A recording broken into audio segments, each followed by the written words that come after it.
네, 여러분 안녕하세요. 오늘 저와 함께 공부할 품사는요, 부사입니다. 그 수식어의 첫 번째가 관형사였고 두 번째가 이제 부사였죠. 저번 시간에 배운 관형사와 부사를 잘 비교를 해서 수식어의 공부를 정리를 하시면 될 것 같습니다.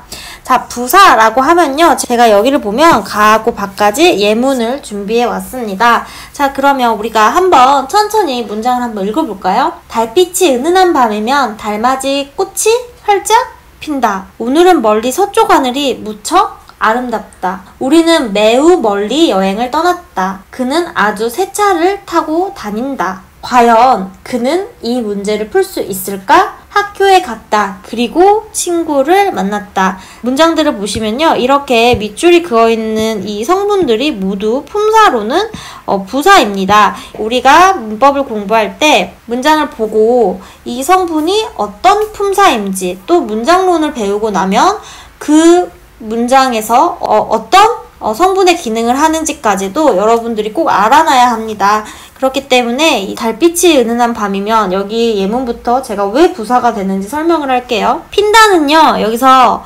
꽃이 피는 어떤 동작을 얘기를 합니다. 그래서 여기서는 동사고요. 부사는 동사를 꾸밉니다. 부사는 가장 많이 수식하는 게 주로 용언입니다. 그렇기 때문에 여기서는 동사를 지금 수식하고 있구나, 이 부분도 아셔야 됩니다. 그 다음에 오늘은 멀리 서쪽 하늘이 무척 아름답다 해서 아름다운 거는 어떤 사람의 상태, 그래서 상태나 성질을 나타내는 형용사입니다. 부사는 역시 모두 꾸민다, 형용사도 꾸민다. 여기까지는 어렵지 않죠. 왜냐면 제가 관형사 할 때도 부사는 주로 용언을 꾸민다 라고 했습니다. 자, 그러면 이제 다부터는 부사가 다양한 것들을 꾸민다는 걸 이제 보여주는 예시인데요. 자, 우리는 매우 멀리 여행을 떠났다 해서 이 멀리는 바로 뭐냐면요, 부사입니다. 멀다 해서 이제 파생된 부사인데 부사가 뭐를 꾸민다? 부사를 꾸미고 있구나. 이런 거는 좀 체크를 해주세요. 그 다음에 라 부분 보면요, 그는 아주 새 차를 타고 다닌다. 자, 여기서 허은 옷, 새 옷 어디서 배웠어요? 우리 관형사로 new, 체언의 성질을 제한하는 그런 품사가 관형사라고 배웠죠? 그래서 이 아주가 뭐를 꾸미고 있어요? 아, 관형사를 꾸미고 있구나. 그 다음에 말을 보면요, 과연 그는 이 문제를 풀 수 있을까? 라고 했을 때 이 과연이라는 부사는요, 이 의문형의 문장과 함께 호응을 해야 합니다. 그래서 이 만은요, 뭘 꾸민다? 문장 전체를 꾸민다. 이런 걸 보고 문장 부사라고 하죠. 문장 전체를 꾸민다. 자, 그 다음에 우리가 마지막으로 학교에 갔다. 그리고 친구를 만났다 라고 합니다. 그러면 이렇게 문장이 하나 있고 그 다음에 문장이 또 나오죠. 이렇게 문장과 문장을 연결시켜주는 그리고와 같은 것들도 우리는 뭐로 생각한다? 부사다. 대신에 이거를 뭐 절부사 이렇게 말하기도 합니다. 그래서 여러분들이 부사는 꾸며줄 수 있는 성분이 굉장히 관형사보다 다양하구나 라를 알 수 있습니다. 그래서 제가 관형사 공부할 때 이야기했잖아요. 구품사 중에서 그래도 관형사가 제일 공부 내용이 적은 것 같다. 그렇기 때문에 여러분들이 관형사하고 부사하고의 기능 차이를 알아야 됩니다. 관형사는 체언만 수식한다. 부사는 이렇게 여러 가지를 수식할 수 있다. 그 다음에 부사도 똑같이 불변어이기 때문에 형태가 변화하지 않습니다. 고정이 됩니다. 자, 그 다음에 여기 이제 부사를 보면요, 이거 관형사에서도 얘기한 건데 관형사는 조사랑 결합을 할 수가 없어요. 근데 부사는 보조사랑은 결합을 하죠. 자, 예문을 볼게요. 일을 빨리도 했구나. 하지만 빨리만 해서는 안 된다. 도는 첨가고요. 만은 한정이죠. 그래서 부사는 이렇게 보조사와 결합을 할 수가 있습니다. 자, 그 다음에 이게 조금 헷갈리는 부분이에요. 바로 명사를 꾸미는 뭐예요? 부사입니다. 명사라고 하면 뭐예요? 체언이죠. 체언은 앞에 뭐가 온다고 했죠? 관형사가 와요. 근데 뒤에 똑같이 체언이 오니까 우리가 이게 부사인지 관형사인지 헷갈릴 때가 있어요. 그래서 우리가 이같이 헷갈리는 경우는요, 가장 좋은 방법이 바로 사전을 찾는 겁니다. 사전 같은 경우는 가장 처음에 이게 무슨 품사인지 알려주거든요. 그래서 이때 부사라는 걸 이제 확인을 해야 되죠. 자, 여기서 이제 가하고 라의 문장을 자 같이 한번 봐볼게요. 내가 죽기 전에 고향에 꼭 가고 싶다. 철수의 생각은 내 생각과 꼭 같았다. 나는 꼭 빨리 도착하고 싶다. 그와 헤어진 지 꼭 열흘이 지났다. 자, 여기서 보면요. 꼭 가고 싶다 해서 꼭은 뭘 수식하고 있어요? 역시 동사를 수식하고 있죠. 가고 싶다는요. 가다하고 싶다가 연결이 된 본용언과 보조용언의 결합으로 같은 서술어가 된 겁니다. 자, 그 다음에 같았다는 건 같다는 어떤 상태를 나타내잖아요. 그래서 이거는 형용사. 알겠죠? 그 다음에 나는 꼭 빨리 이거는 뭐냐면 부사. 자, 그런데 이제 관건이 바로 여기입니다. 그와 헤어진 지 꼭 열흘이 지났다 해서 우리가 열흘은 아무리 봐도 뭐예요? 바로 명사죠. 그래서 이렇게 부사가 모두 수식한다. 명사도 수식하기도 한다. 이 부분 한번 체크를 해주세요. 부사는 이렇게 꾸며주는 성분도 다양한데 그 종류도 이렇게 보아야 합니다. 성분 부사는 무엇이냐면 부사가 특정한 성분을 꾸민다는 거예요. 그래서 성상부사, 지시부사, 부정부사가 있고요. 절부사는요. 절 전체를 꾸민다는 얘기입니다. 그래서 이런 걸 보고 뭐라고 하냐면 문장부사라고도 합니다. 그래서 이렇게 화자의 태도를 보여준다 라고 해서 양태부사라고도 합니다.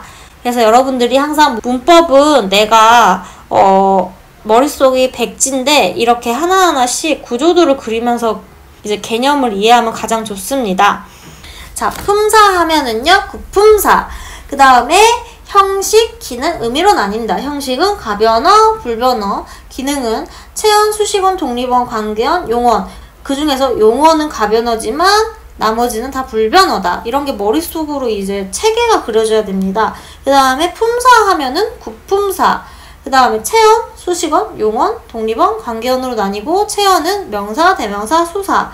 수식어는 관형사, 지금 부사 이렇게 하고 있는 거죠.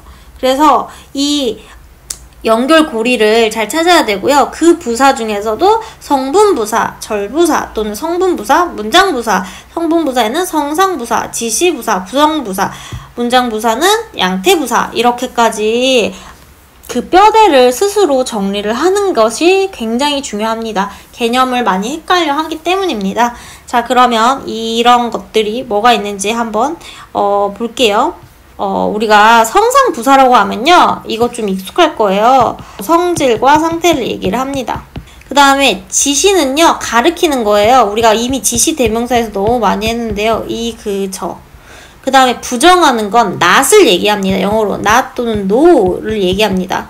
그래서 뭐냐면요. 우리가 안과 못을 얘기합니다.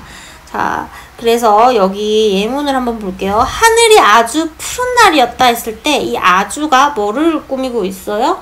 바로 푸른을 꾸미고 있죠. 그래서 이런 거는 바로 뭐냐면 성상입니다. 그 다음에 이리 가면 어디에 도착하니? 라고 했을 때 이 이리는 뭐예요? 이, 그, 저의 그 이잖아요. 화자와 가까운 거리를 얘기하고 있는 지시부사. 그 다음에 나는 그를 안 만난 것이 아니라 못 만났다라고 했을 때 이 안 같은 경우는요. 의도를 나타내고요. 못은요. 능력이 없는 걸 얘기합니다. 어쩔 수 없는 경우. 그래서 이런 것이 바로 뭐다? 부정부사. 이 안, 못 같은 경우는요. 문장론 할 때 이제 부정문 할 때 또 다시 나오기 때문에 여러분들 여기서 또 개념을 정리를 해보면 문장은 그냥 쉽게 배울 수가 있습니다. 자, 이런 것들이 바로 부사의 종류다. 그래서 여러분들이 중요한 게 문제에서 이게 성상인지 지시인지 부정부사인지 알려주질 않아요. 그리고 여러 가지 보기를 해놓고 같은 성질을 갖는 부사끼리 엮어봐라 라는 또는 뭐 성질이 다른 부사는 뭐냐 이런 걸 물어볼 수 있겠죠. 그렇기 때문에 개념 정리가 확실해야 됩니다. 그리고 이렇게 지시, 성상, 부정부사가 모두 다 섞일 때 어떤 순서대로 오냐면요. 절이 잘 안 먹는, 매우 빨리, 아주 높이 이런 식으로 이제 부사를 금방 찾을 수 있는데요. 보면은 지시, 성상, 부정 순으로 옵니다. 절이 잘 안 먹는 이렇게 지시부사, 성상부사, 부정부사. 이렇게 매우 빨리, 아주 높이 같은 경우도 같은 성상부사이지만 순서를 가지고 이렇게 수식하는 거를 볼 수가 있습니다. 그래서 부사가 부사를 수식을 하는 거죠. 자, 그 다음에 이제 절부사 봅시다. 절부사는 문장부사고요. 이 문장부사는 태도를 잘 봐야 됩니다. 그래서 화자의 태도는 뭐냐면 다른 성분이랑 호응을 하면서 많이 나타나는데요. 자, 예문을 볼게요. 설마 우리가 지기야 하겠니? 만일 내가 새라면 날 수 있을 텐데. 몸소 그 일을 실천하셨다. 오늘은 반응이 별로 좋지 않다. 벌써 도착했니? 그날은 몹시 추웠습니다. 라고 합니다. 여기서 가 같은 문장의 설마는요, 이렇게 하겠니에 뭐 의문문과 호응을 합니다. 그 다음에 만일이라는 건 영어로 따지면 if예요. 그래서 조건의 연결 어미인 뭐뭐라면과 호응을 해야 됩니다. 몸소는요, 뭔가 높임의 표현을 쓸 때 씁니다. 그래서 여기에 시, 높임의 선어말 어미를 찾을 수 있고요. 그 다음에 별로는요, 뭐냐면요, 부정문과 어울립니다. 그 다음에 벌써 도착했니? 라고 했을 때는 여기서 벌써는 이미 일어난 일이잖아요. 그래서 과거 시제 선어말 어미 at과 같이 호응을 하고요. 그날은 몹시 추웠습니다. 라고 했을 때 몹시 같은 경우는 동사가 아니라 어떤 상태의 정도가 심각함을 얘기하기 때문에 형용사랑 이렇게 결합을 합니다. 그래서 이런 부분까지 조금 어렵지만 여러분들이 한번 체크를 해주시고요. 상징부사는요, 의성어하고 의태어를 말하는데요. 이런 건 이제 문학에서도 많이 쓰이고 우리가 생동감 있는 표현을 하기 위해서 많이 쓰이죠. 그래서 여기서 보면 딸랑딸랑 방울소리를 내자 아기가 종알종알 뭐라고 얘기한다. 아기가 방긋방긋 웃으며 아장아장 걸어간다. 이런 부분은요, 여기서는 이거는 의성어, 이거는 의태어인데 이런 것들도 부사로 봅니다. 이렇게 의성어, 의태어 부사는 아는 옷길이, 어는 웃길이 만나는 주로 모음 조화를 많이 이루기도 하는데 모음 조화가 파괴된 예도 많죠.